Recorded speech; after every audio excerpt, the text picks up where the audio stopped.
Welcome to the Plant-Free MD podcast with Dr. Anthony Chafee, where we discuss diet and nutrition and how this affects health and chronic disease, and show you how you can use this to optimize your health and happiness, both mentally and physically. Hey guys, just want to take a second to thank our sponsor at Carnivore Bar. I don't promote many products because honestly, all you need to be healthy is to just eat meat. For those times that you're out hiking, road tripping, or stuck at work and you want a nutritious snack that is just meat, fat, and salt if you want it, the Carnivore Bar is a great option.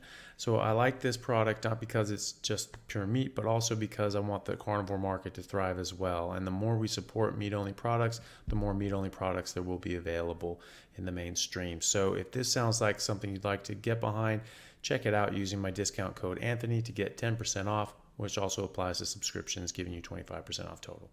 All right. Thanks, guys. Hey everyone, as Dr. Anthony Chafee, I'm here with a very special guest, Dr. Miki Ben-Dor, who has done quite a lot of work in paleoanthropology as well as other fields, and showing exactly the evidence and data that we have to show that humans are carnivores. Quite recently, he came out with a paper called The Evolution of Human Trophic Levels During the Pleistocene. And this shows, when he's in conclusion, we hear him talk about it more, but that humans have been apex predators, top of the food chain, and carnivores for at least around 2 million years. Dr. Ben-Dor, thank you so much for coming on. I really appreciate you taking the time. Yeah, great to be here. Good. For people who haven't come across your work and your papers, can you tell us a little bit about yourself and some of the work you've been doing recently? Yeah, sure. As I said before we came on, I finished my PhD when I was 68. So I came across paleo when I was 58. Unfortunately, because it turned out that I had a terrible sensitivity to gluten. And that caused a lot of things, being thin, very thin. In my childhood, I was extremely thin. And but I ate like crazy, but still, and I loved bread. So, and I had terrible headaches and stomach aches, and nobody could explain it at the time. There was no, knowledge of celiac even. So anyway, at the age of 58, I came across paleo, and at that time I realized that I was eating the wrong stuff for 58 years. So I always envy people like you, for instance, who discovered it much, much earlier, and get all the benefits for many years. And that discovery led me to find my mission, because I've quit work at the age of 52, so about 6 years earlier, and I was studying. For myself, no, not for any particular certification about hunter-gatherers, because I just liked it. I just liked them. And I always had the feeling that we are kind of hunter-gatherers that are stuck in a reality that is completely different to the reality in which we evolved. So it must have a lot of repercussions.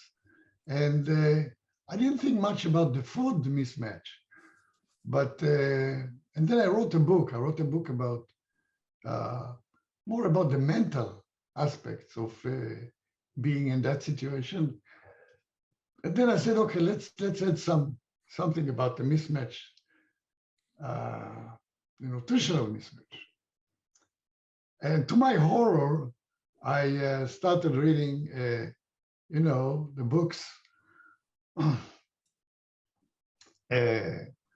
of good calories, bad calories, and at that time the book about fat was not yet published. But that's when I understood that we are living in one big problem, and so I sort of got myself a mission to spread the news. And I saw that there is a like opening in anthropology, paleoanthropology. For some reason, paleoanthropologists didn't join that movement. And that was really surprising to me because the basic template is that we have to eat what we were evolved to eat is so obvious. Uh, so I just couldn't understand why they are not supporting this movement.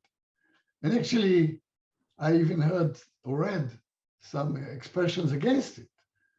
So I decided that I'll go and study methodically what people ate and become qualified, officially qualified to speak about that.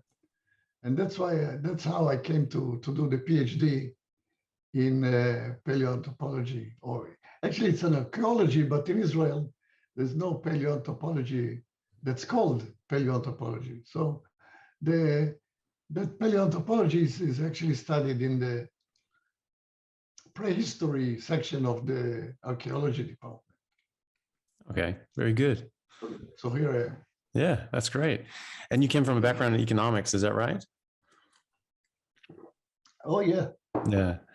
And so until 52, I studied economics and I studied business administration in a very good European school. Mhm.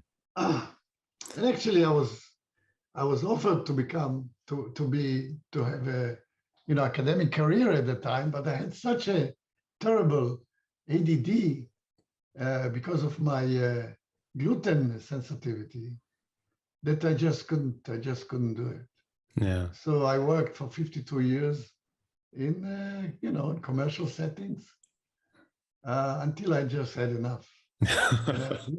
And I had enough so that I could leave. Yeah. So I left. Yeah.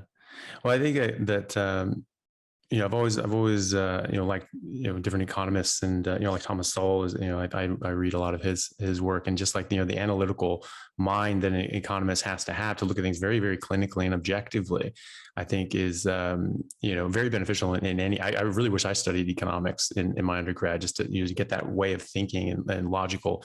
Yeah, I think this is one of my advantages. This is one of my advantages in this analyzing the situation, is that I bring some economic discipline into the discussion. And economic discipline, to me, means, first of all, how much. Don't speak in general terms. Try to be quantitative. And the second one is look at the alternative. So everything has to be measured against an alternative, not by itself. And this led me, for instance, I think the very important understanding that economically speaking, we just could not be omnivores that can do whatever they want and very flexible in our diet, because the the energetic return on plants is about 1/10 of that of animals.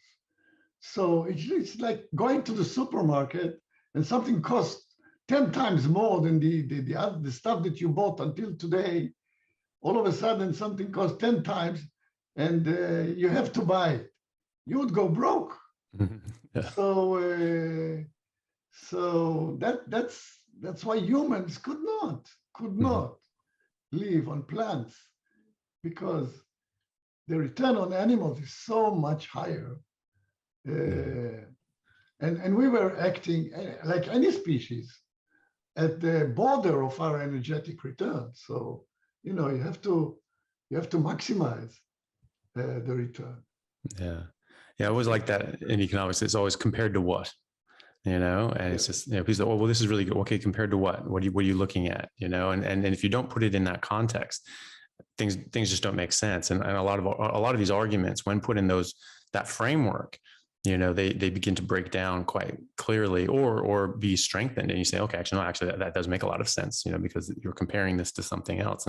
And obviously, when you get 10 times the yield from, animal products and foods, that does make a lot of sense. Can you take us through, your paper, the evolution of human trophic levels during the Pleistocene? And, you laid out a very, very, considered argument in various different aspects to argue that, or to show the evidence for humans being, apex predators, which, as far as I know, I can't think of really an apex predator that grazes. So that would really mean, carnivores. Right. The definition that I used is a hypercarnivore. Mm-hmm. And this is a definition that is used by zoologists to denote a carnivore that consume 70% or more, 70 that is, or more of their food from animals. So that was my conclusion, that humans were hypercarnivores. And I think the main new thing that I brought, it's not completely new because other people did it as well, but not in such a scale, is to look at the body. Because the problem, first of all, let's define the problem. Let's define why paleoanthropologists think that we were flexible in our diet. So we were omnivores. So first of all, 75% of the mammals are omnivores, as the definition of omnivore, that somebody eat from more than one trophic level. So plants and animals in this case. And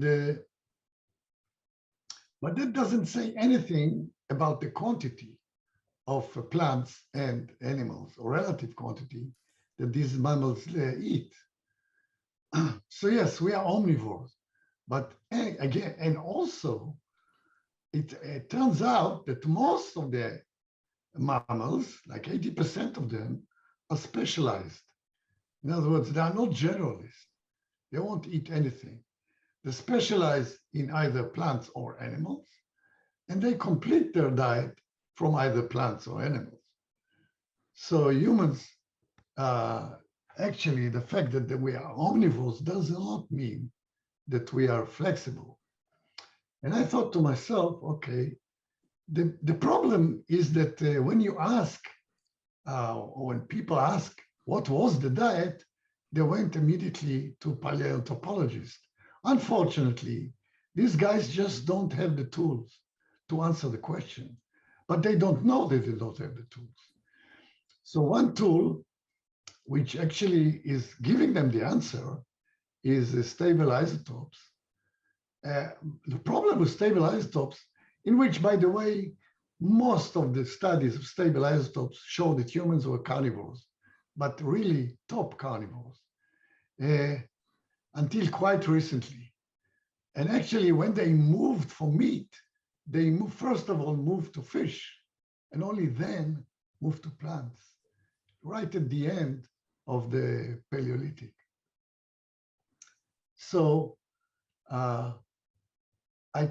they come to them, they don't have, I mean, what you find in archaeological sites is a pile of bones and stone tools. And if you're lucky, you find some plant residues. But it doesn't tell you anything about the relative quantity. First of all, not all the remains of what they ate actually were in this place that you dig. And second of all, plants remains don't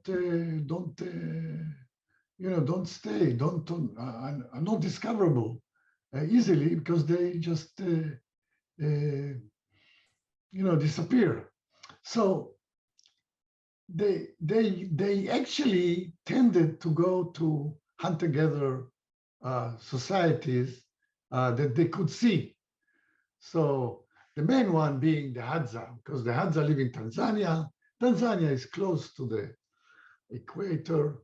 It's close to where human evolution, at least the early stage of human evolution, took place. Olduvai Gorge is in Tanzania. So they went to the Hadza, and the Hadza eat about 30-40% meat and 60% plants. Actually, quite a lot of it was actually honey.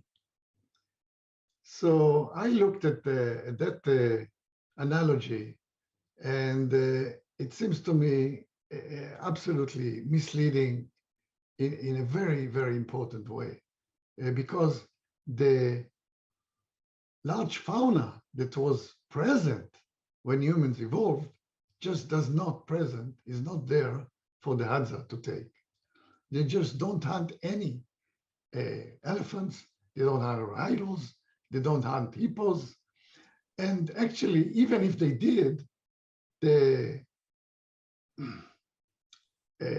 early Paleolithic, there were many, many species of large animals. And today, we're only left to 3 or 4 of what is called mega herbivores. That's over 1,000 kilos. Anyway, the environment is not the same. The technology that they have is not the same. And I just been there last year, and you go from Ngorongoro to their area, and it's completely different. Ngorongoro is a savanna in a crater with many animals and very few plants to eat, in other words, like, because they are mostly, herbs. So there are many herbivores, but there are not many frugivores, for instance, in the savanna. So the environment is not the same, the technology is not the same, and the analogy is false, is faulty. So I said, where do I look? So I decided to look, first of all, into our body, because really the evolution happened, first of all, in our body, then in our behavior too, but in the body. So I was able to find quite a few, I don't remember, I think about 15 pieces of evidence that show that our evolution was towards carnivore.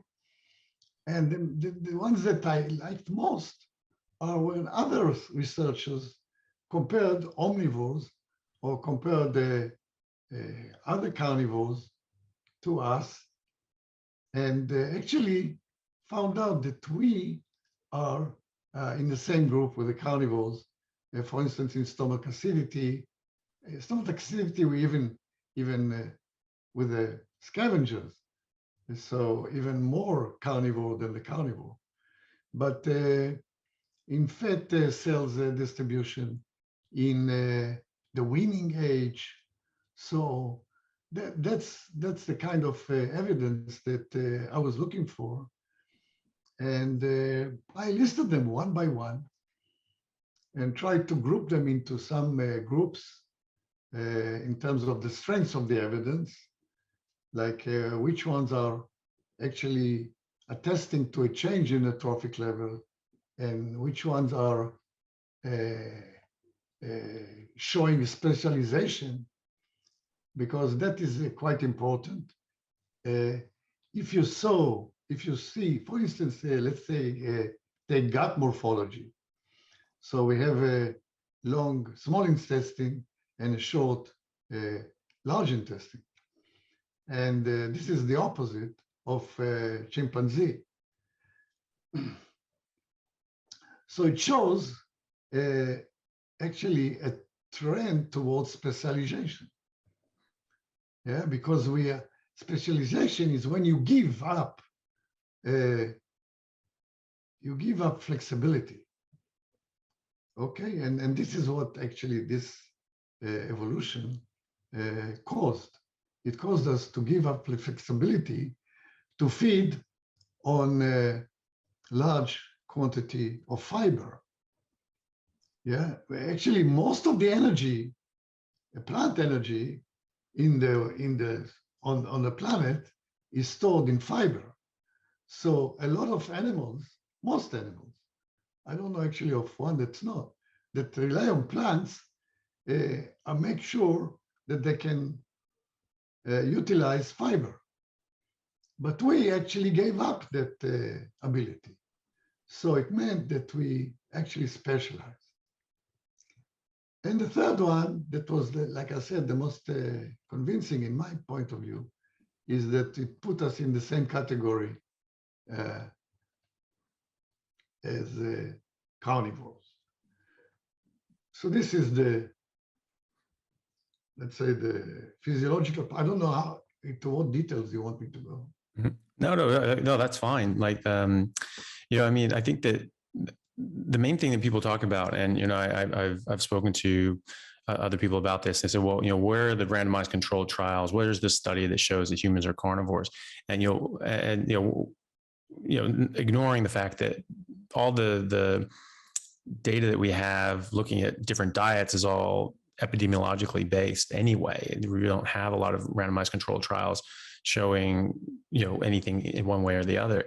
And so it's so how do you go about proving that humans are one thing or the other? And so that's why I think that you have to look at other sources like you did.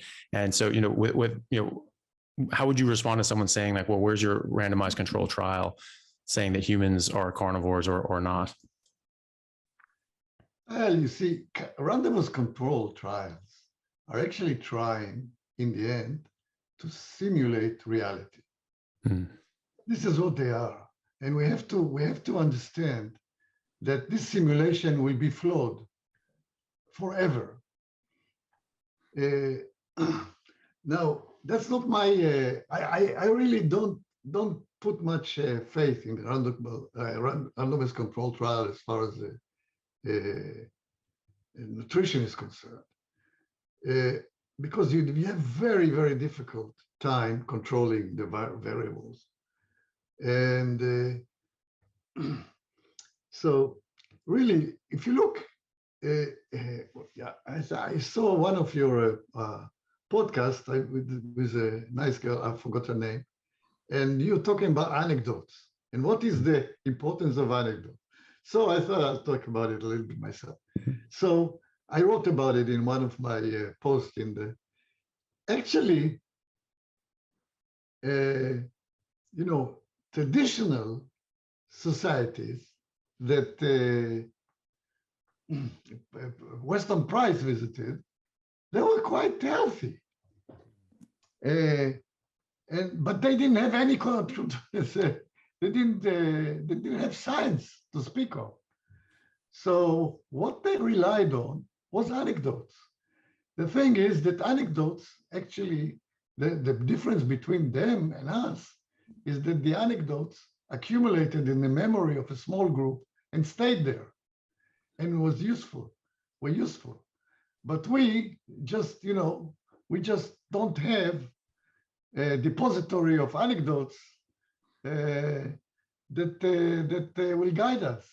And that depository of anecdotes in the tribe led to a very healthy people, even consuming agricultural diets.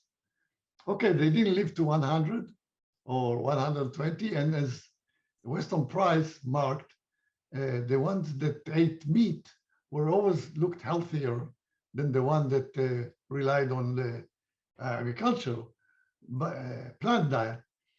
But still, they were quite healthy. They didn't have any of the westernized, illnesses.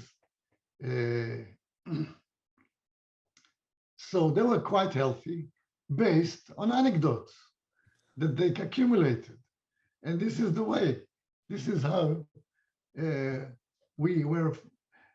What happened is that as soon as the depository of anecdotes disappeared with the modern living and the reliance of science, that our health deteriorated. So that's my answer to this randomized control trials. Yeah. Sort of being so sharp you'll cut yourself, like we're using it was like, oh, well, we diagnosed this and analyzed this with all these different metrics, and you came up with the wrong answer. But because you have convinced yourself this was such a thorough scientific endeavor that you're very, very bought into it. And so it can end up cutting you as well. Right. Yeah. I was going to say too, some of the things that we can see pre and post agricultural revolution. I know that you've spoken about, brain size. This was going up steadily and quite markedly in the recent, hundreds of thousands of years, millions of years, and then there was a sharp decline around 20,000 years ago. But then also, we see other data, with teeth and jaws and other sorts of features that it's hard evidence. I mean, this is not like a maybe situation. It's like at this point it was X, at this point it was Y. Can you go into that a little bit? And seemingly that coordinated with the introduction and adoption of more plant-based eating, and certainly the agricultural revolution. Right. It's amazing if you see the teeth of that are discovered in archaeological sites million years ago, 50,000 years ago. They're perfect, absolutely perfect. All of them are there, and they are all in perfect state. Not that there was you find teeth here and there with problems, but mostly it's just perfect. And these people lived 50 years. And then about 15,000 years ago in Morocco is the first site with very strong evidence for plants food consumption. And the teeth are crooked, and they are full of they're rotting. So the pathology, paleopathology, is just another proof that that we did not eat that much carbohydrates, at least in the form of sugars, or like carbohydrates. Technically speaking, fiber is also carbohydrate. So I have to define it. But yes, we ate plants. That's something that has to be emphasized. To be fair, people ate plants, and you find residues of just about anything you can think of that is food in nature. So there's no question that people ate plants. Only they didn't eat enough to cause that pathologies that we find later on in the Egyptians and even if late Paleolithic people. Yeah. Yeah.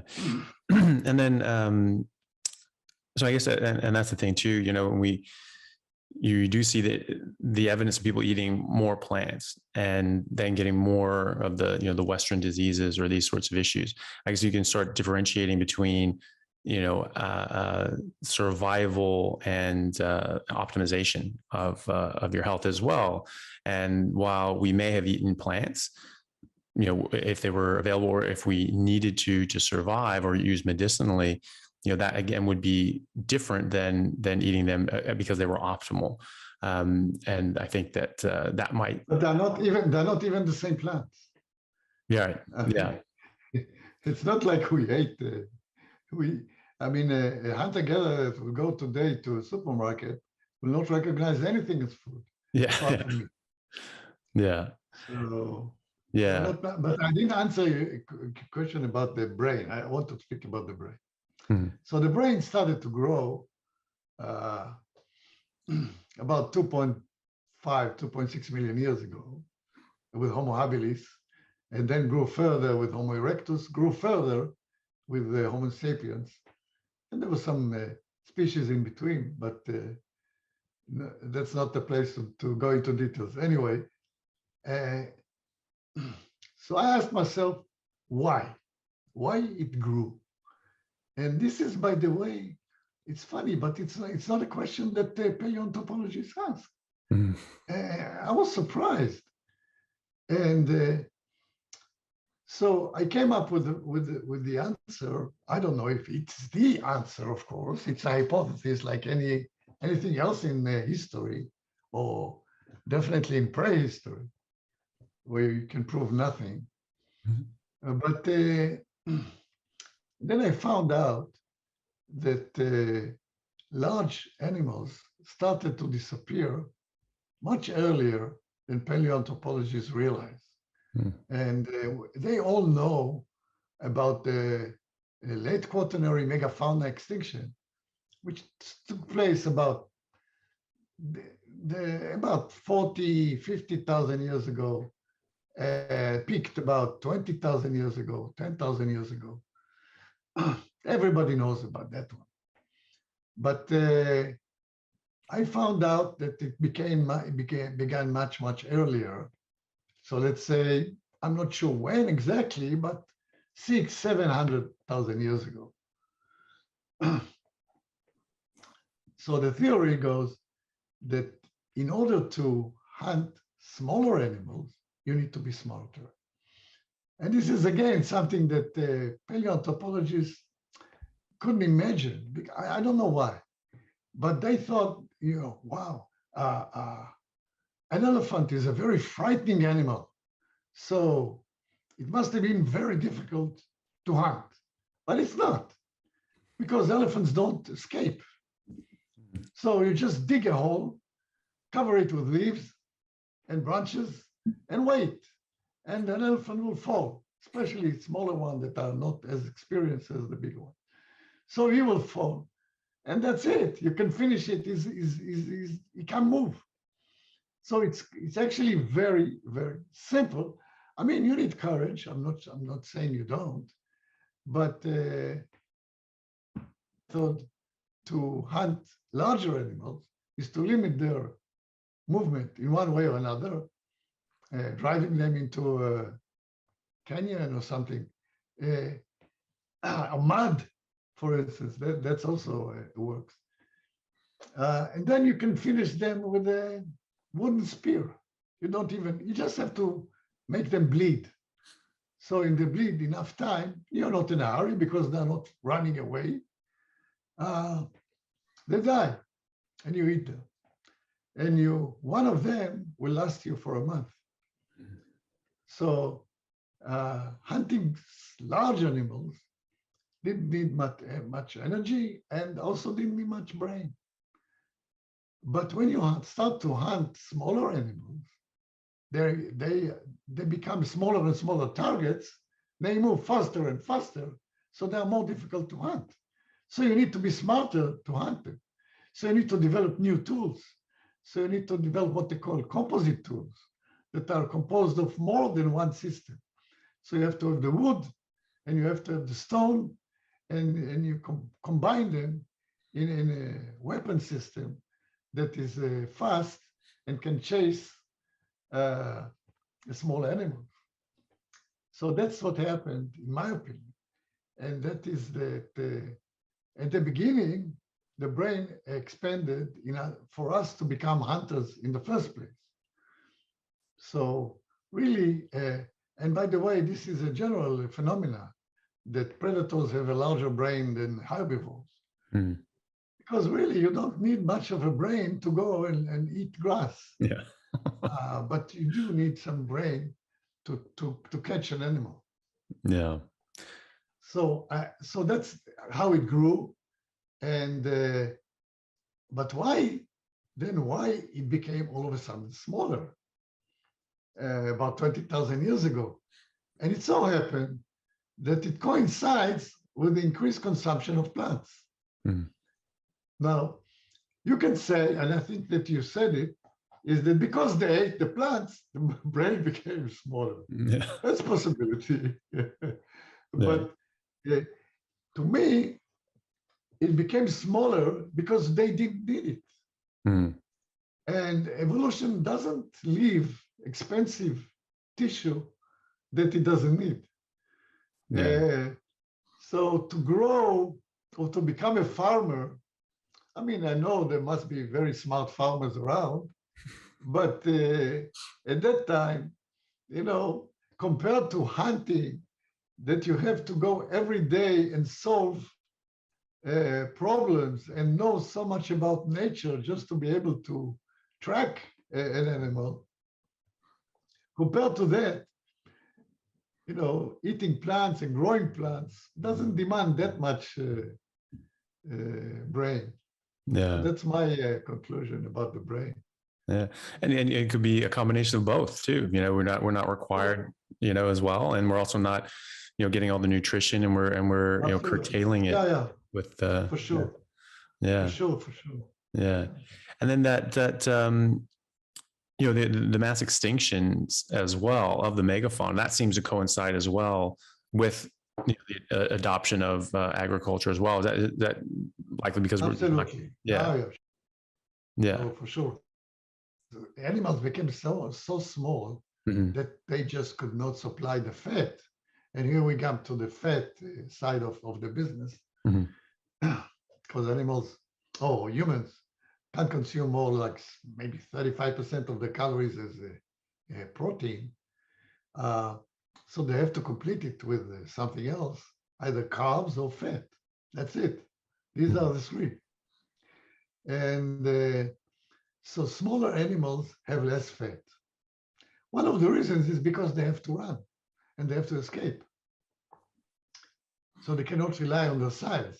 They have to rely on their speed. And of course, their speed will go down if they fat, like we are. I mean, we can see it in our situation.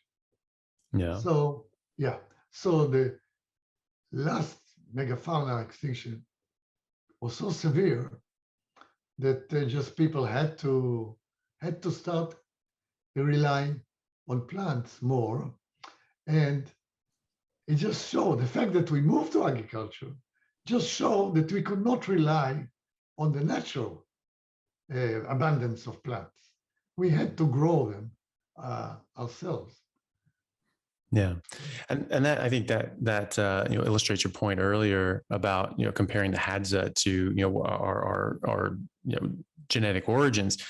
This is a very different time. We didn't have the megafauna, that we were hunting before. These massive animals in abundance that we were normally hunting, and then we had to sort of look at other things. So if we're trying to extrapolate what we've been living as a genetic population for 2 million years, we really can't look at those. And also, I think the Hadza is a bit of a problematic group to look at in any case, because they're sort of, like you say, they're getting like 30% of their food is coming from meat. Whereas you look at, the Inuit, it's 100%. I mean, there's nothing else to eat at the North Pole anyway. And, right. And you look at people, during different ice ages, where was the honey available, in the baobab trees there? Right, but the argument, I tell you, the argument there is that the Hadza are living close to where human evolved. Mm-hmm. Yeah, they do, but the environment is not the same. Yeah. And the technology, look, for instance, bow and arrow really appeared first about 60,000 years ago.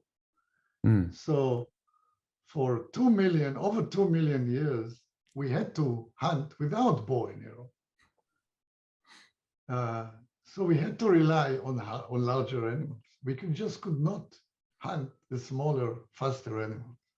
Yeah. Unless we were really lucky. So you do find smaller animals from time to time in early Paleolithic sites. Okay. Yeah. Mainly large animals. Yeah, and that's another good point as well, that I didn't even think to go into when I sort of spoke about this previously, is the tools. We have tools that are. I mean, obviously, we made tools to hunt and everything like that, but I didn't even think about the distinction between tools for hunting and tools for agriculture. And I think I watched something where you pointed out that tools for agriculture didn't come around until about sort of 15,000-20,000 years ago. Before that, it was all hunting. And so I mean, I don't see how a spear is going to be an advantage to get fruit from a tree. Certainly not a bow and arrow. You certainly don't have to catch a lettuce. And I've pointed out to people on the vegan side of this that our brains probably grew in order to be hunters and use tools. And they said, and I was like, what's the argument for our brains growing to get fruit? Why and get plants? Why? Like a chimpanzee and a gorilla, they stayed pretty stable. Ours changed. If we were just eating the same things they were, what would influence our brain to change? They didn't really have an answer for that, but I think that's also a very, very good point, that the tools before the 20,000 years ago were just designed for hunting. Yeah, but I must say that that the stone tools, most of them have a sharp edge. So the argument goes that the sharp edge could be used to process plants as well. And there are also some signs on the edge itself that show that it was used to process some plants material. So in that sense, it's not exactly black and white picture, but if you look for tools that were specific for plants processing, they appear very late. Yeah. Very late. Like you said, 15,000 years ago, maybe. Okay. Yeah. Yeah. I mean, I suppose, any sort of edged weapon can be used for all sorts of different things. But I wouldn't imagine that a spear. No, they have to work, for instance, the hide, they have to work. So it's not just cutting meat.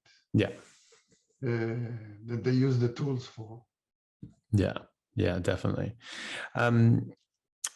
So, that's something that we sort of touched on, the different sorts of plants and eating like specific ones, and we're eating different plants, and that,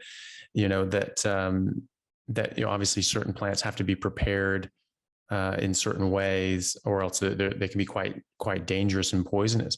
And, certainly, we're probably likely eating very, very different plants than we were even at the beginning of agriculture.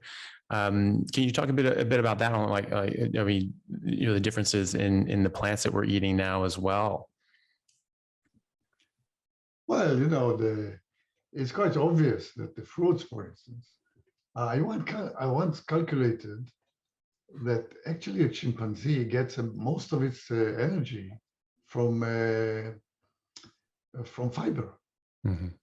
It turns fiber into fats, as we know, and feed on the fat. And actually, he gets more energy from the fat of the fiber than it gets from the sugar in the fruit. So one of the researchers, Wrangham, tried once to eat the fruits that chimpanzees eat. He just couldn't. It was too fibrous and really not that sweet. And these were supposedly ripe fruit. Yeah.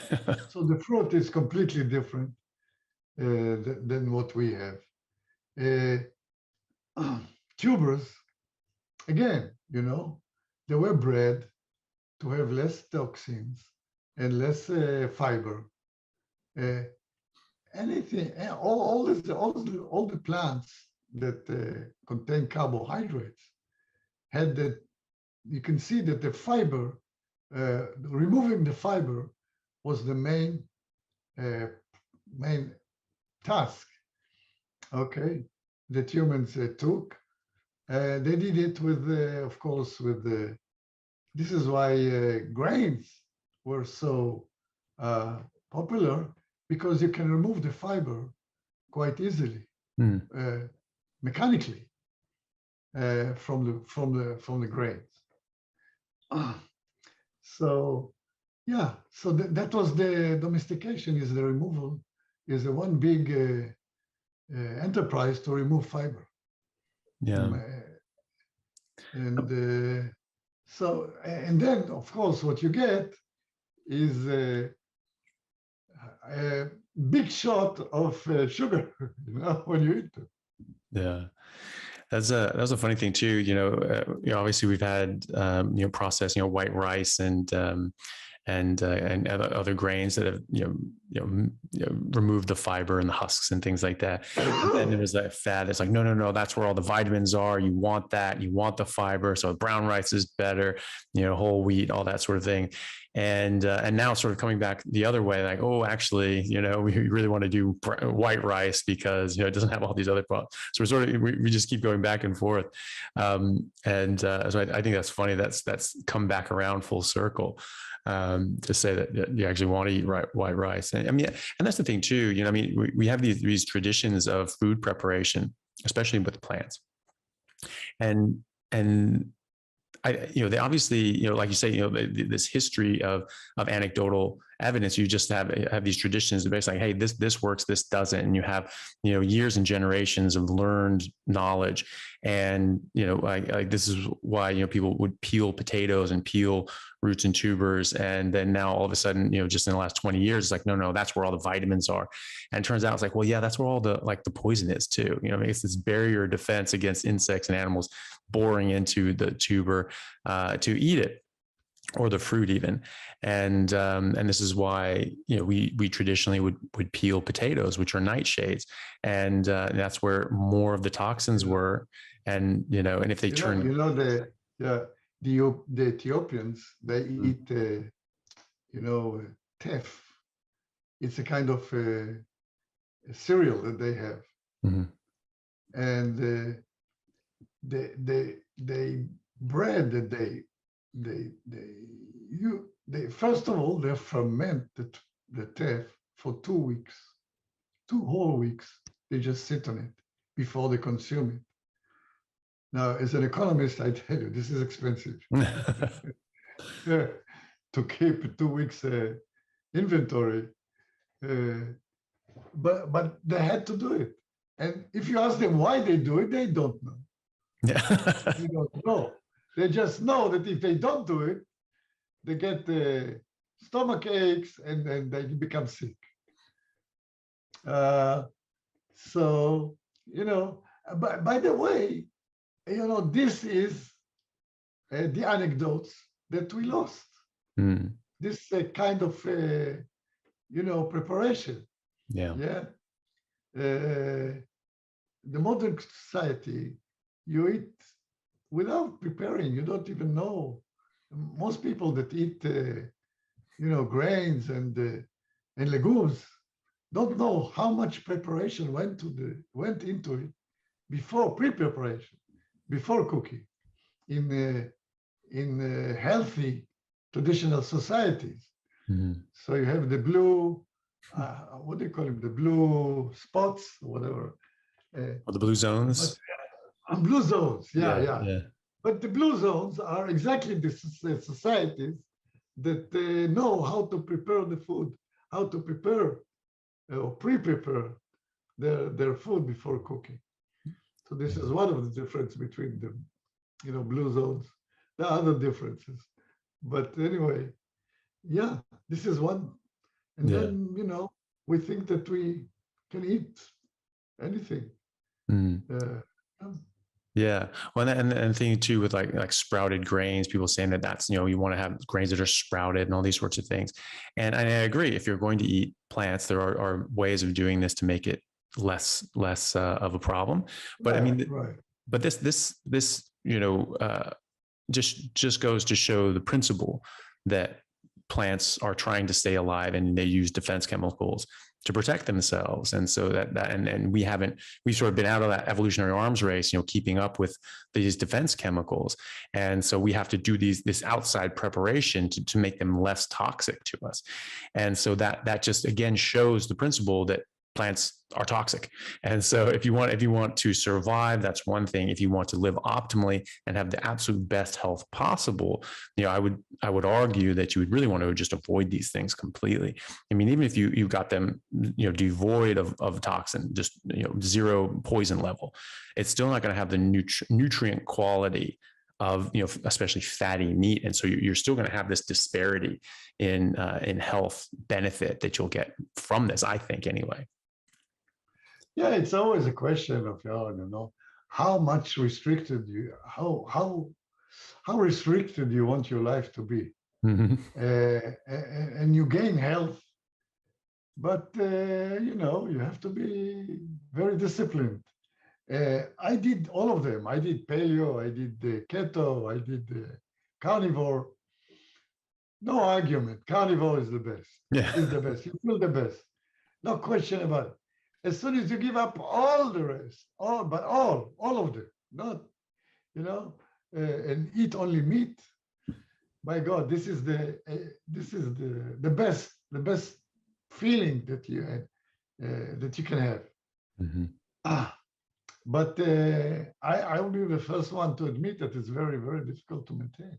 Mm. You have to be really, really convinced and really disciplined personality to keep it for a long time. Yeah. And yeah, it can be. I think it's, for me, it was just an automatic thing. I didn't see it as that hard because I just learned how poisonous plants were. I'm like, yeah, no, I'm not eating that. And so it was very easy for me because I just wanted to avoid that stuff. And then when some of it got back in, coffee? No, I don't drink coffee. No? I feel much better without it. And so even though I work, pretty crazy hours at the hospital, and I, sometimes I'll do like a 36-hour shift or even a 48 or 60-hour shift when I'm on call for the weekend. Sometimes you'll get sleep. Sometimes it's very busy and you may only, catch an hour or two sleep or something like that. And then you're working Monday. And so, that can be very, very difficult. I would not be able to do that if I wasn't doing what I'm doing now, without a lot of supplements and stimulants. But, I find that when I do drink coffee, or generally, if I were to take something, I would take like a caffeine pill and just avoid the other things that are in coffee that, would detract. I feel good for a few hours. I have energy. I'm beaming, and then I just absolutely just feel like garbage. I regret ever having touched it. And like the rest of the day, I'm like, oh, why did I do that? Why did I do that? And so even then, it's very difficult. It's very difficult to believe. Yeah. How bad plants can be. Yeah. Because we were raised with the healthy salad. Yeah. So yeah, they are dangerous, all of them. Yeah, exactly. It's like, I thought it was a pretty established principle in botany. Was it this in horticulture? I mean, this is just what plants do. This is how they protect themselves. Like all living things, they are able to defend themselves, and they can't run away or fight back. So they need to be have other means, and they have different things as well that are actually quite interesting.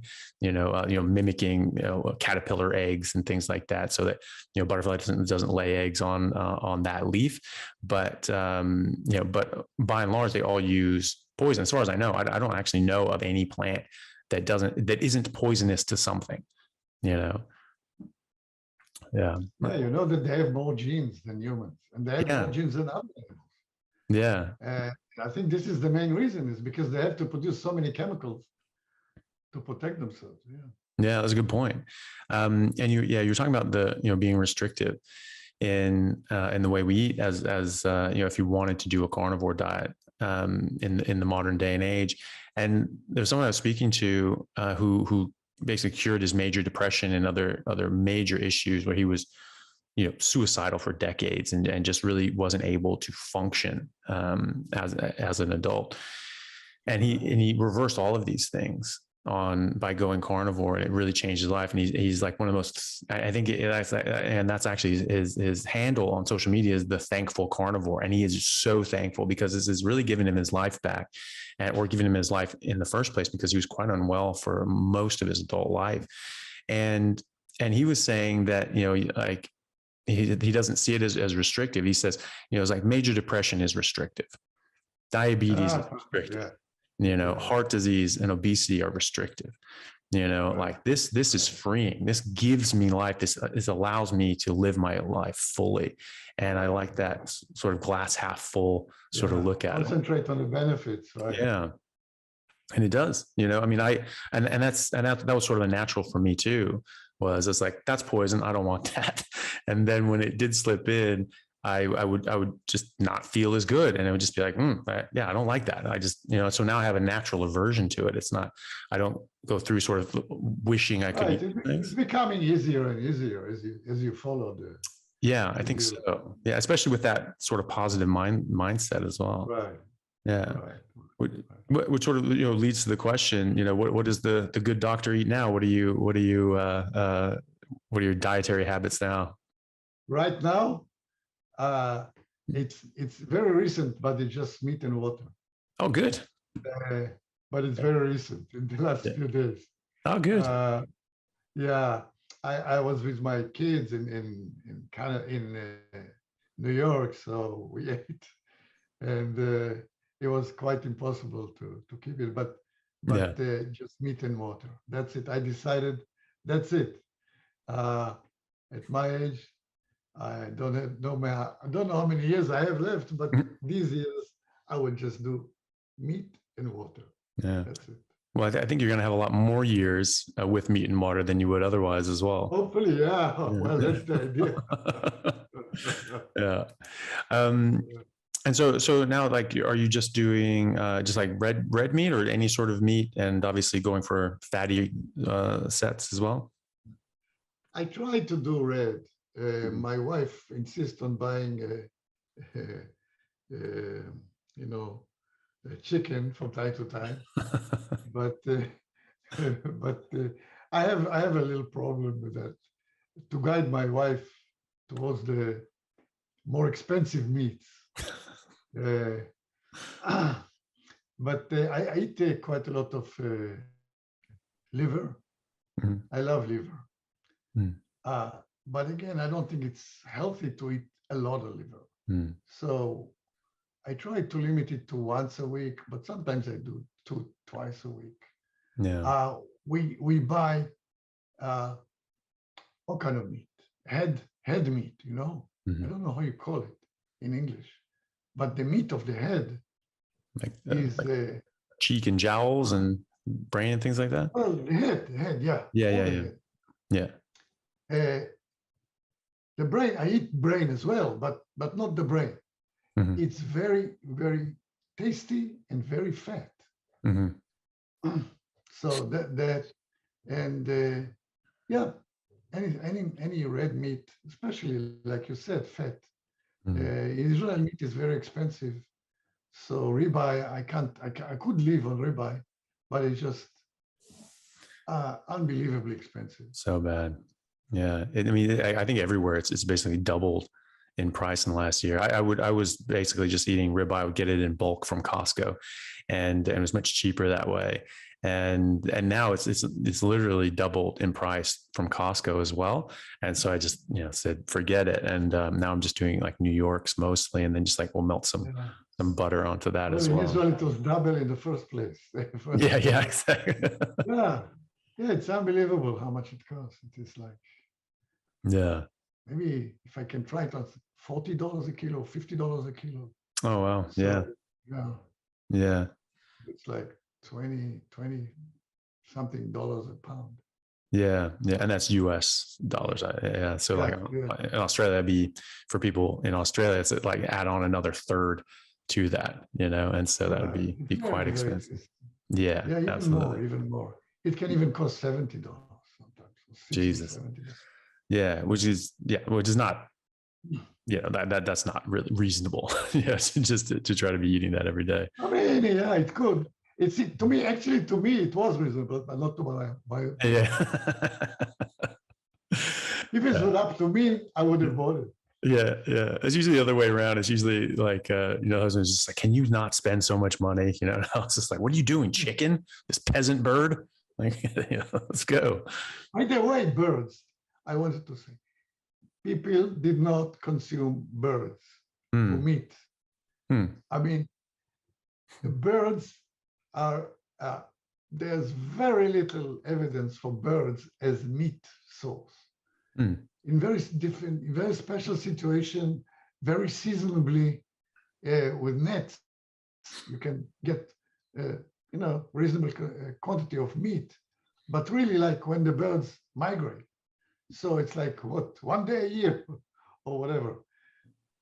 So birds, human did not consume birds. Okay, all right. When did that pick up? When did that pick up? Yeah. When birds are more cheaper to produce. Yeah. That's it. That's With what like domestication of birds. Yeah. Okay. Yeah.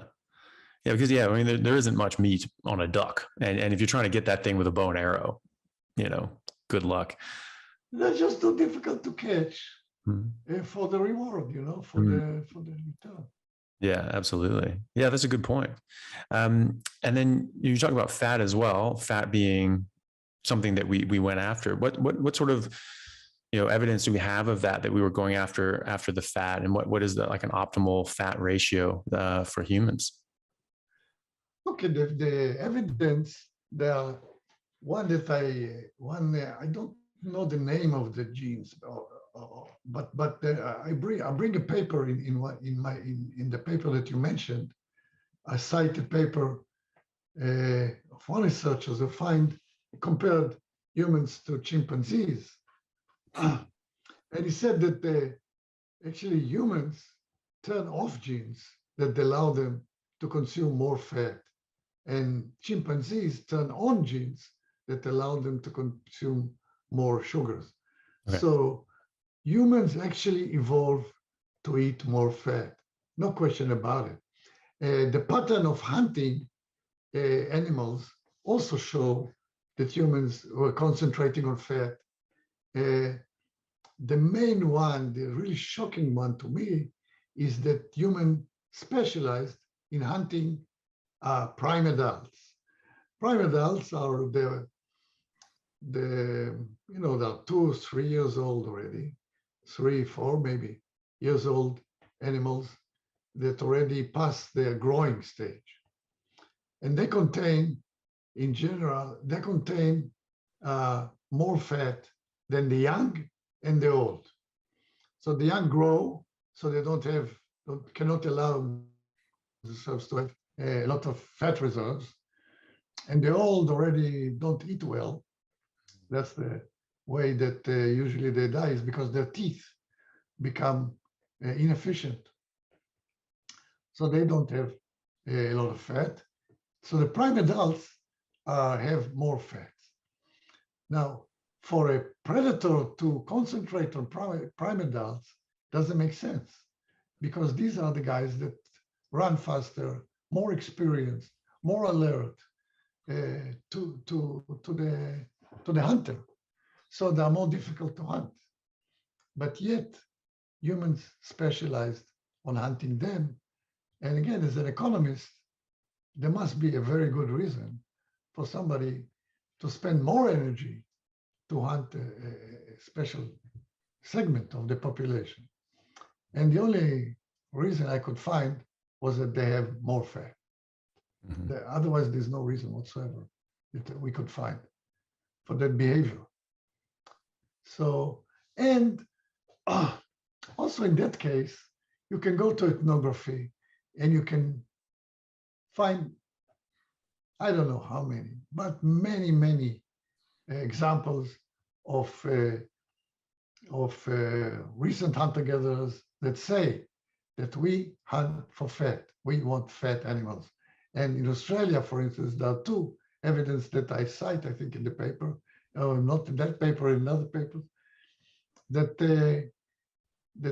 hunters when they hunt a fatless animal, junka, they have even a name for animals without fat. Mm. They just leave it. They just don't consume. They just give it up. They go, leave it and go. So that's how important fat is. And when you think about it, if we are limited in the amount of protein that we can eat, and plants are very expensive to get energetically, so we are left with completing, if we don't eat plants, it's 65% of the calories from fat.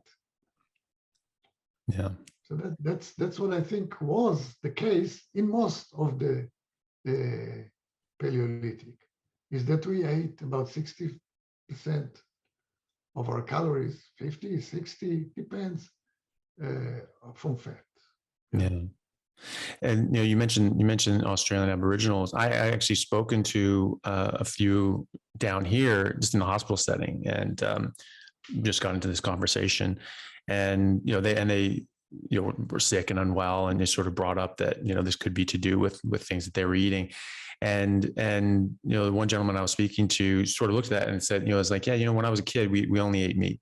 And everyone was thin and healthy and strong, and our grandparents, like that, they weren't having these problems. And he even said to me, he's like, yeah, eating meat's really good. And he pointed at me and he said, and the most important part is the fat, like that. It was just right away. And I was like, couldn't agree with you more on that. The Native Americans as well. I remember, as a kid, we were learning their hunting practices. When they would take down a deer or something like that, they would skin it and take out the entrails, and then they would actually remove the haunches and the hind legs and hang them up on the tree. And at the time, it was explained to me that this was sort of an offering to the spirits and as a sacrifice. But it also lines up with the leanest portions of the animal. Has the least amount of fat. The hind quarters in a deer or an animal, they're going to have the least fat. And then you get the forequarters, and you get all the the abdomen and everything like that is going to have much more fat. And so it just happens to line up with getting the most fat out of the animal. Yeah. Right. Yeah. No, there are plenty of evidence for that. It's just it's unbelievable how easy we can forget and we can ignore. Take Laurent Cordain. I don't know if you heard about him. He was the first paleo, that made a big deal about paleo. He wrote the book, The Paleo Diet. Okay. And he did research, but he was, a product of his time. And he had friends that thought that saturated fat was the source of all evils. So you have a paper where he's trying to prove that humans ate fat, but it wasn't saturated fat. Yeah. But the numbers are there. If you take the numbers from his paper, you find that the saturated fat was a very prominent portion of the fat that they had. Yeah. 40% of the fat. So, but still, he had to show, and he had to, live with his friends, with the notion, with the spirit of the time. Yeah. And that's it too. When I was a kid in the 80s, we learned that humans were, apex predators, top of the food chain. We ate all these animals. And then as we went along, we were saying that, no, actually meat's really bad for you and it kills you, and plants are good. And not only are plants better, and our forebears were just, these silly people that didn't know any better, and they just all were dying of heart disease in their 20s or something like ridiculous like that. But that, no, we're actually herbivores, and we actually evolved as herbivores. And it's like, we've done such a 180, and it's all, I think, stems at that nonsense that saturated fat and cholesterol are bad for you. And because of that, it's just completely taken over I mean, there's 100 years of scientific literature talking about the importance of fat and a meat-based diet. In fact, people were like, Dr. Salisbury in the 1800s, Professor Stefansson, with Fat of the Land. Salisbury was a clinician. He was actually, putting people on a pure red meat and water diet. So where the Salisbury steak comes from, and he was getting rid of things like rheumatoid arthritis, Crohn's, gout, ulcerative colitis, all these things like that. And and it was backed up with future literature and people looking at this and going, oh, okay, well, let's look into that. Ketogenic diets as well being used to treat diabetes type 1 and type 2 for over 100 years, and treating migraines and even epilepsy for 90 years now. And all of that's just been thrown away just because, that's bad. Yeah, this is the problem with the science. Yeah. Science is a big problem. Yeah. Science is a culture phenomena as much as anything else. And there's so many biases that go into it, especially when in nutrition, it's the worst. Yeah, absolutely. The worst. So really, it may be better just to ignore science whatsoever as far as nutrition is concerned. Really. Yeah. Just go to prehistory, just go to evolution, just go to biology. I mean, you have to measure the evidence based on scientific principles. But boy, how many people are built to do that? How many people have the time and the know-how to compare randomized controlled trials? Mm-hmm. Yeah, and even to recognize, the validity of those randomized controlled trials, and looking at other things, because a lot of nutrition is epidemiology, which when done well can give you interesting information, but it's never going to show hard facts about things in a conclusive way. Even randomized controlled trials are going to be difficult to do that, and as you say, some of these things are not possible or ethical to do. Really, you're never going to control all the variables. You're not going to have people, identical twins. How can you do blind? How can you do blinding? Yeah. Food. Yeah. Well, yeah, exactly. Just make, carrot shaped steaks, but yeah, you can't. And it would be unethical too. I mean, how are you? I mean, animal nutrition is actually quite a robust field, because you can take 10,000 head of cattle that are, genetically the same or similar, and expose them to different environments, keeping everything else constant, and you can actually see the difference. And you can't do that with people. That's not ethical to raise humans just for these experiments and have them go through their whole life and see what happens. It would also take a really long time, because humans live for a while in proportion of other humans who are running the trial. So, it's not really feasible to do that as well. And I think this goes back to, what we were saying before, is that, we can sort of become a bit enamored with our own brilliance and fool ourselves into. Yeah, it's a simulation of reality. So the simulation in nutrition is impossible. A good simulation is impossible. So you're better off going to reality, and going to your reality, going to your friend's reality, going to good reported reality. And this is anecdotes. Yeah. So I think as far as in nutrition, anecdotes is and reliable anecdotes. I mean, that's also, you have to be careful about, analyzing the anecdotes, because people lie to themselves, they lie to others. I have a problem with the Australian guy who insists that he can eat 60% protein and nothing happens to him. So this is an anecdote. But really, if you go and measure, I would go and I would look very carefully at that statement. uh, and maybe he doesn't eat many calories. So Mhm. yes, 60% of a Mm. thousand calories a Okay. day. Yeah, you can eat protein in a case 60%.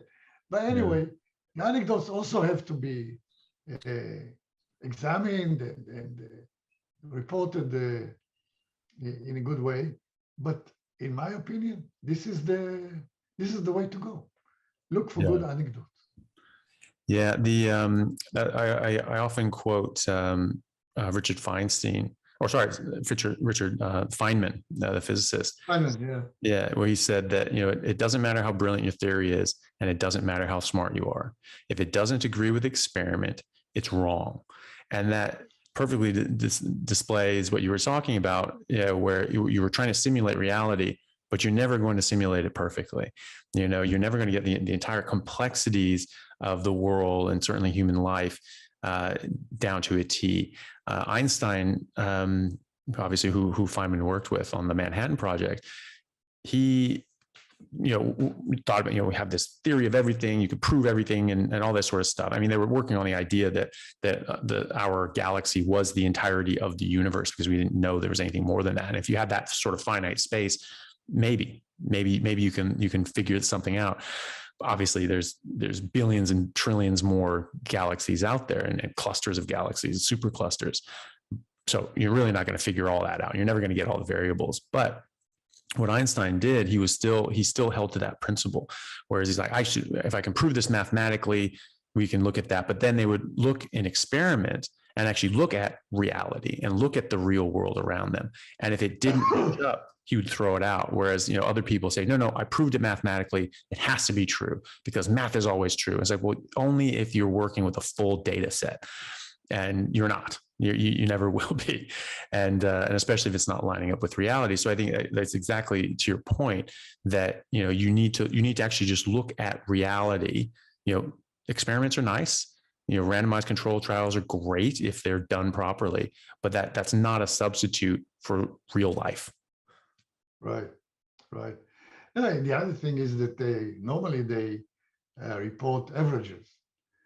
So I can assure you one thing: you are not the average. You are absolutely not the average. You must be either above or below the average. Yeah. The average is just a number that nobody had of the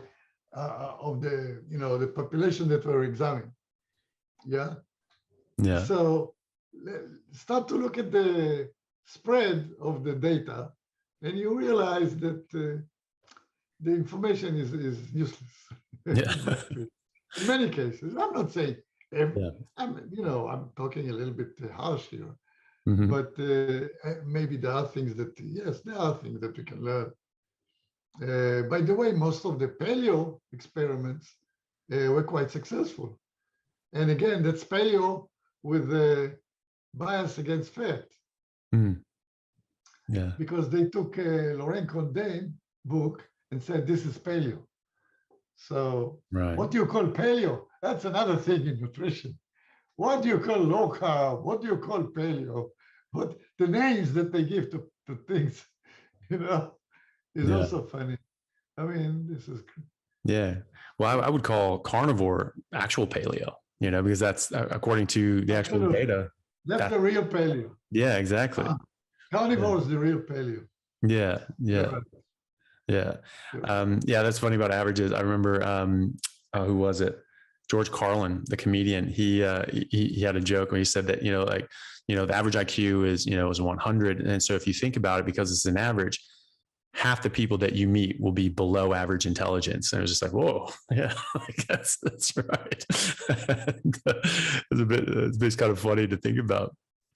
And but just hopping back to something you said about protein, saying, because that is something that gets spoken about, that if you have more than 35, 40% of your calories from protein, that this can cause a problem. And so you need to either substitute fat or carbohydrates for the actual production of energy. Obviously, there's a difference between building up protein and using it as an energy source. But then something that was interesting, you said, if you're eating sort of lower calories, like 1,000 calories, maybe you can eat more protein. Is that because there's more of a maximum, grams of protein a day that is Yeah, it's the often? grams. It's the Yeah. grams. I mean, the body doesn't work by percentage. Yeah, Yeah. sure, it's a gram. Yeah. So assuming you consume about 2,500 calories, Mm. that will make it about 35%. But really is in terms of grams, I would say, and it also, by the way, depends on how much protein you use for structural needs. Right. Depends Yeah. on your level of activity and how much exercise you do and all that stuff. So I would say the limit is very close to 4 grams per kilogram. Okay. I mean, it can be 4.4, it can be 3.8 or whatever. Nobody gets getting close to that. Yeah. Yeah. That's huge. Yeah. So I'm like, 105. So it'd be over 400 grams of protein a day. More. Yeah. Yeah. That's massive. Yeah. Yeah. So for 60 kilos, it's what? It's 240 grams. No, 60 kilos, 240 grams. Yeah. 240 grams is more than a kilo of meat. Mm-hmm. So and very lean meat too. Yeah. Huh? And very lean meat as well. Yeah, like pure lean. Yeah. Right. Lean meat. I mean, how many people eat that? No, I mean, I would eat, over a kilo of meat, and then some on days I'm working out and like lifting heavily, I might eat 2 kilos, maybe a bit more, but that's very fatty. It's very fatty meat. I'll get. It's certainly not lean. It doesn't even taste good. Like very lean meat tastes good for a little bit, and then it's just like, ugh, that's getting boring. And I sort of think of that as my. Also, by the way, it's not something acute. It's not like if you eat more in one day that you Right. Yeah. you die. Yeah. I mean, the evidence that they have from hunters that used to go. This is why they call rabbit starvation. Yeah. They used to feed on rabbits. It took few weeks to get to a pathological situation. Yeah, no, that's a good point. Yeah. Great. So what else was I going to ask you? And then, that was it. I'm sorry, I forgot my my next question. I'm sorry. Okay. No, but I was going to say too. Some people say that, because we made some changes in the last sort of, 10, 20,000 years, that now we're just like a different species and then we should be eating all these other things. In your research into this, do you think that would hold true, or do you think that it'd be more optimal to hold to, what we were eating historically prior to, the agricultural revolution?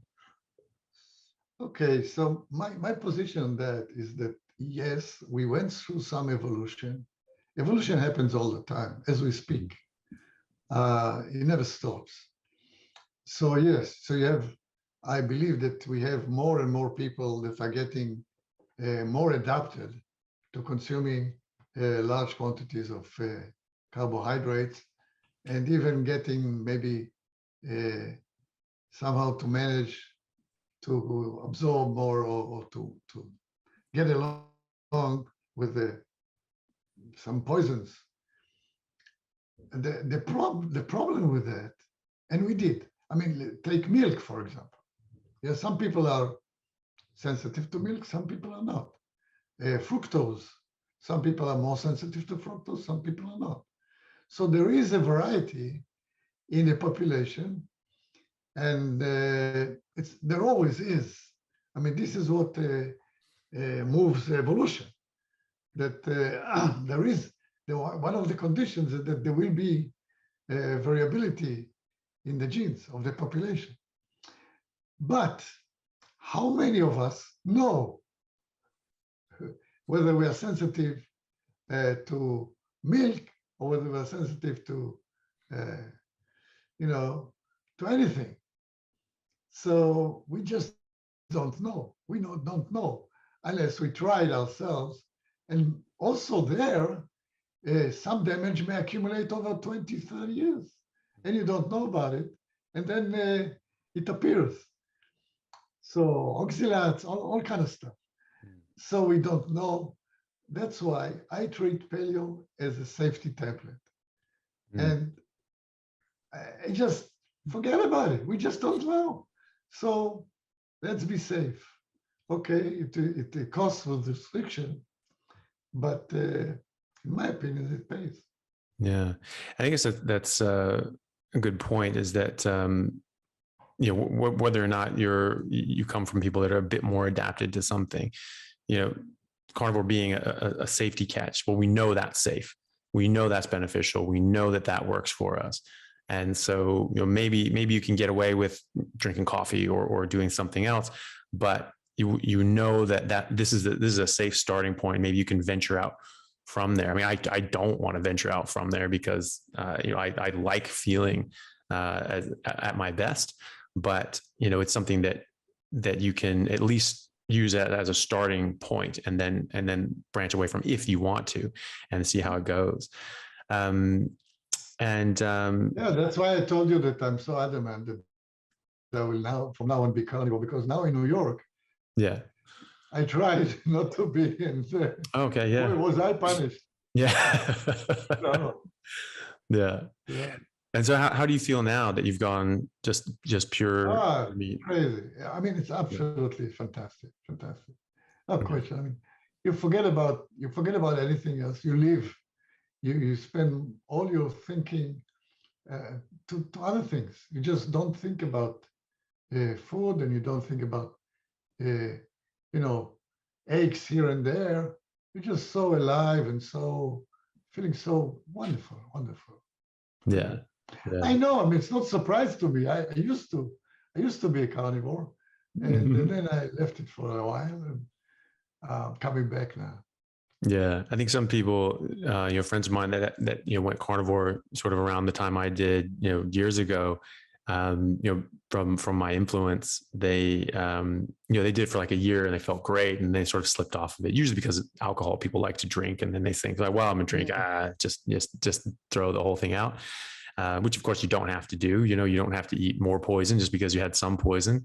And they always ask me, is this like, oh yeah, you're still doing that? I'm like, yeah, absolutely. I'm not going anywhere near that stuff again. And I also, you mentioned the mammal size of things dropping down. That was something I thought was really interesting. I saw one of your talks. We were talking about how the size of the average mammal sort of, to jump back a bit, increased sort of dramatically over several million years, many tens of millions of years. And then all of a sudden there's just this sharp decline that sort of coincided with us starting to hunt these things. Yeah, this is also something that I don't understand why other people didn't notice. I mean, you go to history. History is giving you like a perspective. So that if you go back 65 million years, this is when the dinosaurs became extinct. So the mammals had room to evolve. And so they became larger and larger and larger and larger. And until about 2.5 million years ago, the average size of if you take all the species of mammals, terrestrial mammals, was about 500 kilos. That was the average. Yeah, massive. So elephants at that time used to weigh 12 tons. Today they weigh 4, 5, 6 tons. So you have like 2 elephants in one elephant. So that's how big they were. Yeah. And it shouldn't surprise us because the world can tolerate that size. If we go back to the dinosaurs themselves, there were some huge animals there. And I'm sure that if we had enough time left, also mammals could grow to that size. There are some advantages to being big. But then today, so it's 500, right? 500 was 2.5 million years ago. Today it's about 10 kilos.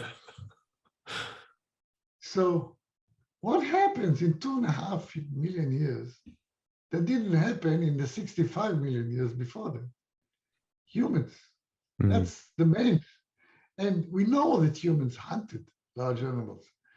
So why do I need to write papers about it? It's so obvious. Yeah. Yeah. Yeah.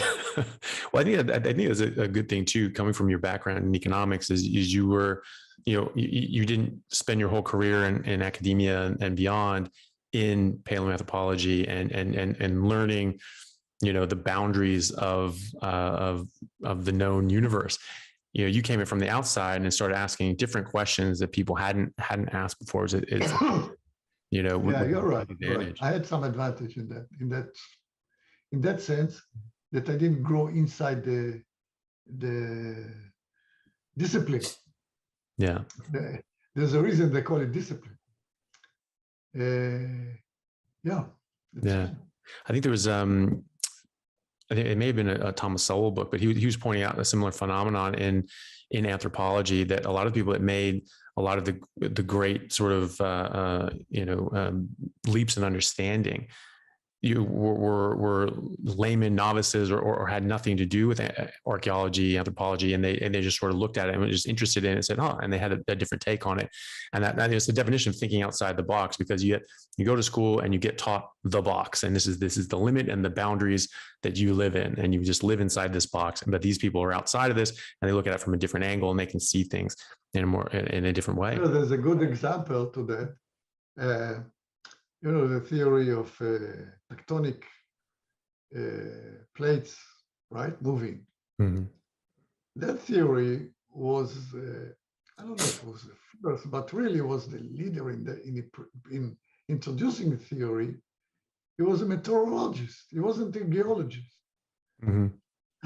And for many years, they mocked him until they found out that he was correct. Yeah. Yeah, that's usually the way. They you come up with a radical, radical thought, and then you're mocked and ridiculed by all the people whose research and careers that would disrupt, and then all of a sudden it's just like, oh, okay, yeah, no, they're right, and which is good. It just sort of shows you human nature as well as not being as nice as it could. This is, like I said, science is a there's a lot of sociology that you have to take into account when you look at science. Yeah, well, that's what they say, that science. The people make it, and people have, people are not machines. Mm. But in science, you are actually asked to become like a machine, yeah, and to be objective, and to be weighing the evidence, without any bias. Forget it. Yeah. That's what they say is, science advances one funeral at a time. Yeah, you have some, megalith in the. No, it's absolutely correct. Yeah, it's absolutely correct. I could see it in paleontology. There was a scientist that was like a leader, and he claimed that humans were not smart enough to hunt. They actually were scavengers. And at that time, he was like a leader. So everybody started to write, yeah, humans were scavengers. And they proved that humans were scavengers. Yeah. And they wrote in the papers that now the consensus is clear. Humans were scavengers. Yeah. And, and now you look at today it's not the common belief. No, the common notion today is that humans were predators. Mm. I'm not the only one. Yeah. The field, like 99% of the people in the field will tell you that humans were smart enough to hunt.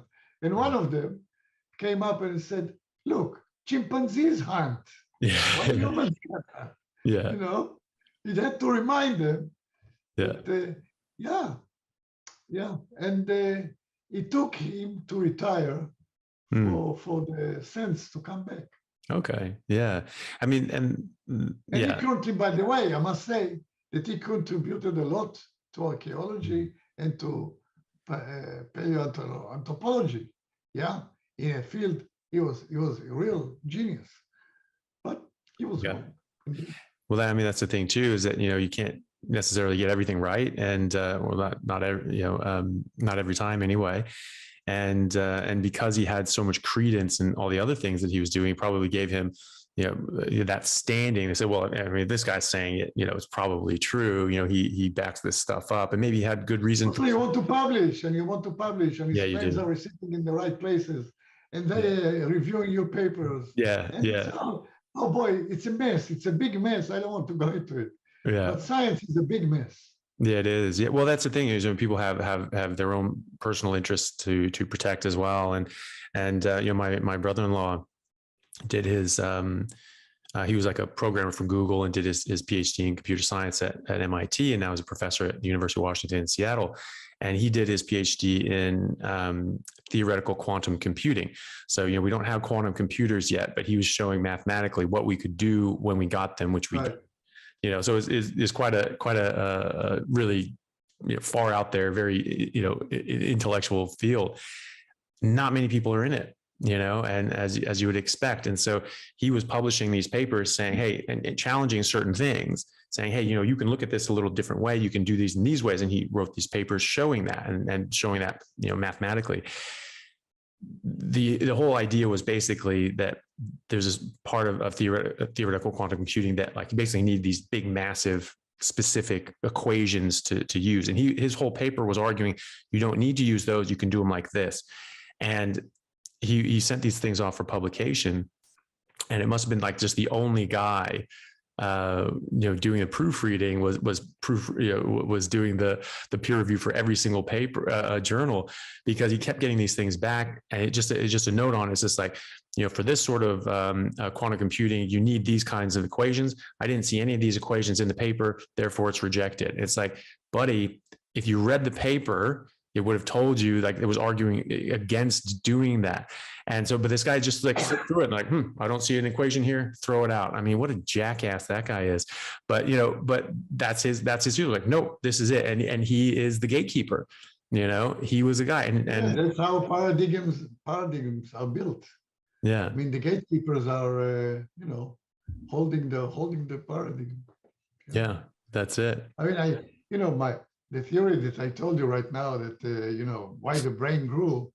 Yeah, we published it in a paper, Professor Barkai and myself. And it was interesting enough for some papers or some websites to go and ask the people that are leading the field. And the criticism was so weak and so poor.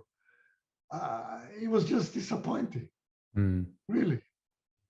Like, that one criticism was, the growth of the brain was not linear. Well, who said it was linear? Yeah. What does that have to do with anything? Yeah, I mean, yeah. Well, and if it were linear, that would maybe be less evidence of this. It's just like you have this marked increase. That means something changed and something's happening. Yeah, I mean, you don't expect anything like that to be linear. This is crazy.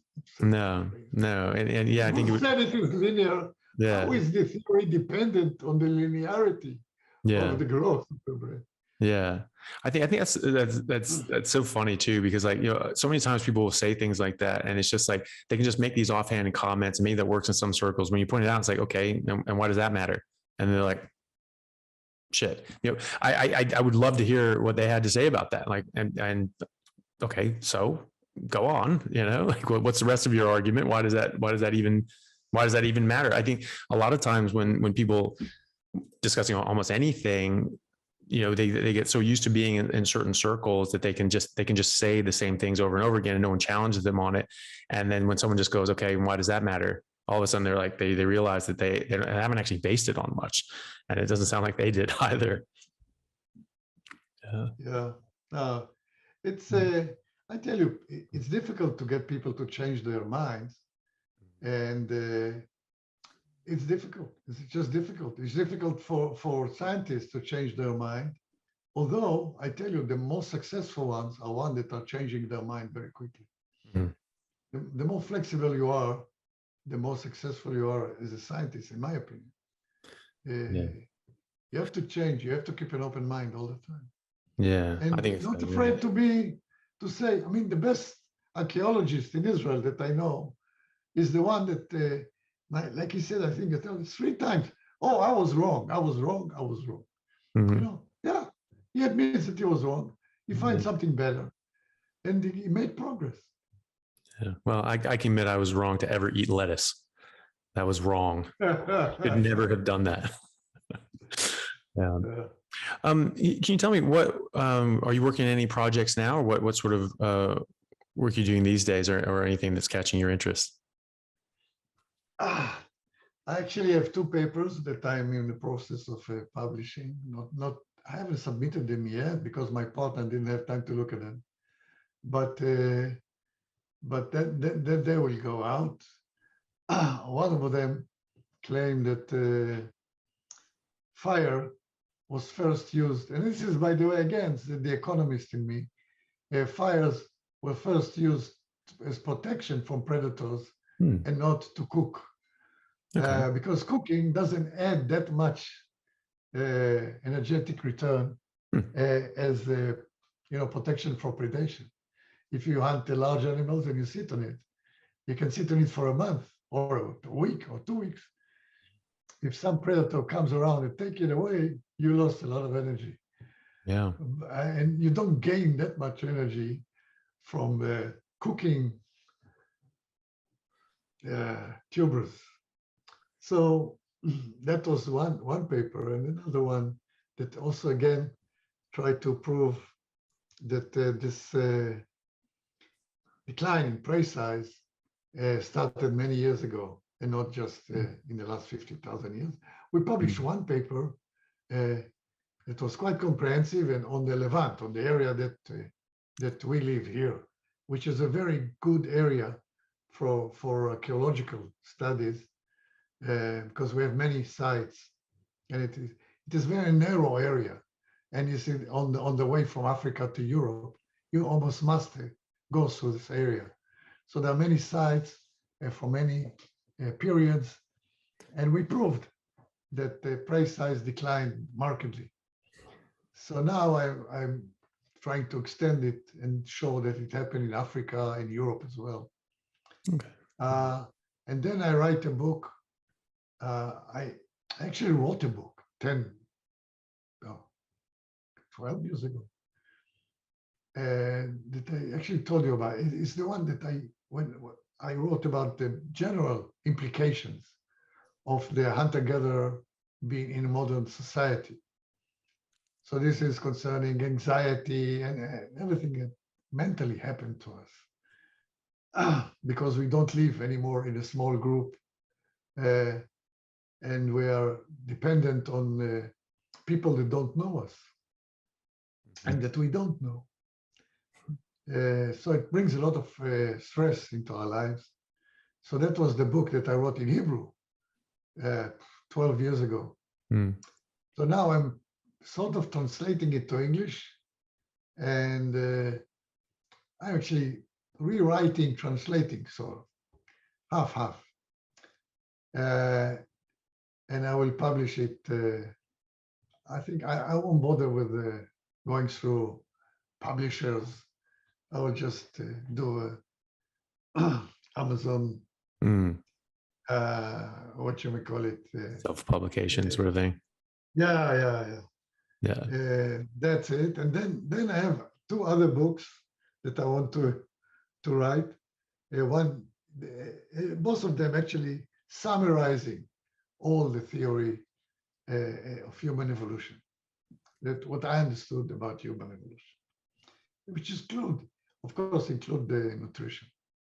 So I have enough projects to keep me going for God knows how many years. Yeah. So I need to eat only. Yeah, that's it. Yeah, you got to stay on top of that. I need to eat only carnivore. Yeah. So I have enough time to do it. Yeah.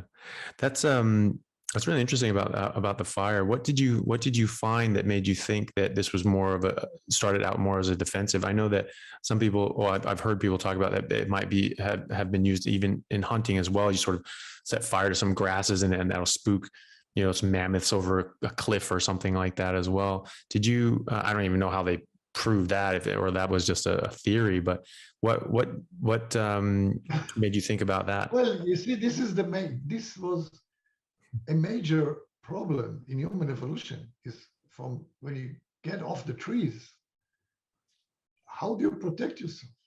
Mm. Forget about the hunting. How do you protect yourself on the ground? We don't run fast. We are we active during the day, so we sleep at night. How do you protect yourself?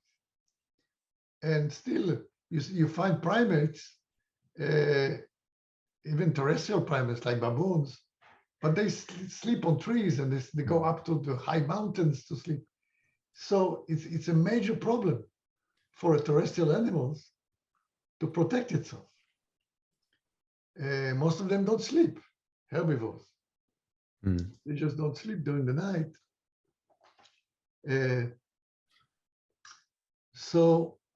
And then you add to it the fact that we hunt, and there's nothing like a good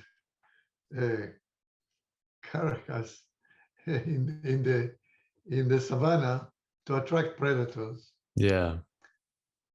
So the problem doubles.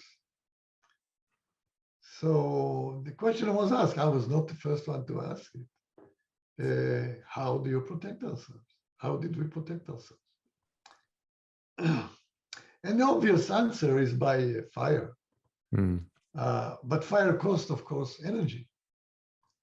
So you have to have a return on the energy that you expend. And so, like I told you, that the return on plants is 1/10 that of animals. So it's no brainer to think that that the fire was used to protect the prey rather than to cook. You lose half the prey. Yeah. You have to cook a lot of tubers to get the same return. Yeah. Oh, very good. That was the idea. Yeah. Well, I look forward to reading it when it comes out. And It's simple economics. It's not. There's nothing. Yeah. It's not. Actually, I didn't think that this was a paper, but my partner, when he had this insight, he said, let's make a paper out of it. Yeah. We are. Well, it's always good to get those thoughts out as well. And I think that just you have those ideas, and it's it's a novel idea, and it's and you can back it up. It's good to publish those sorts of things and just get more discourse out there. I mean, I think that I've been remiss in not doing things like that from thoughts that I've had, and so I'm trying to actually get on top of that and actually start publishing some of these things. But it can be difficult with everything else I'm doing. But I think that it's good to do that, and I think that's something I need to do as well. So I'm glad you are. Yeah. All right. Well, and I thank you very much. I think we've been talking for nearly 2 hours now, so I don't want to hog your entire day. But thank you very much for coming on. That was a very, very interesting conversation. I'm really glad that we got a chance to do it. Welcome. Lots of success in your spreading the news, spreading the good word. Torah. Yeah, exactly. Yeah, and well, thank you very much. And where can people find you and follow you and find your work? I have two blogs, but one in Hebrew, one in English. I'm not very active in them. So yeah, it's called paleostyle.com, and that's it. And then I'm active a little bit on Twitter when I find something interesting, some interesting paper. So Ben-Dor Miki, Twitter. That's about it. Great. Well, we'll put those links up in as well, and anyone can go and look up your papers on just even Google Scholar. It's very easy. Right. I mean, yeah. That's the thing is that people that want to read papers, Yeah. at least read the abstract. Yeah, and even just YouTube. I mean, there's other things on there as well. I think I came across one of your talks years ago before I knew who you were. I just happened to come across it, and I was like, oh, this guy's making sense. And I think it was just titled "Are We Carnivores?" And it was like for ancestral living or life. Or Yeah, something. health society. Yeah, and so people can find that as well. And great. Well, Dr. Ben-Dor, thank you so much for coming on. I had a great time talking to you. It was a pleasure.